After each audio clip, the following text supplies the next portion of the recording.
Hello and welcome back to this simple Ms Pac-man game made in ScratchJr on the iPad.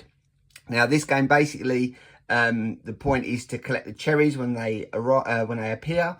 You've got Ms Pac-man here. You've got the various ghosts. You've got some coins. And you've got some buttons to move the Ms Pac-man around. So let's start by looking at the code. So first of all, we've got Ms Pac-man's code here. Basically that allows when you press the squares for her to move. Next we've got the ghosts. Now the ghosts basically have the same code where they're in the same position. So each ghost has the same code. If they are touched though, you do go to the game over screen that looks a bit like this. And then we've got the various buttons. So the orange button, the green button, the blue button, and the yellow button. And they all move Ms Pac-man in different directions.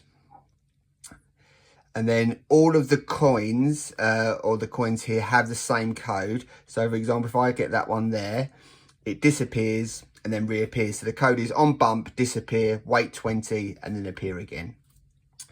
There's lots and lots of those. Now, the only other thing is the cherry here. Now, the cherry will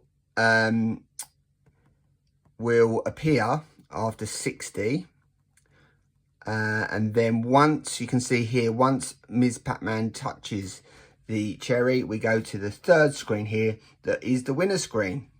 So there we go. There's a very simple Ms Pac-man game made in ScratchJr on the iPad. Hope you enjoy it. Hope you have fun making it, and I'll see you next time. Thanks. Bye.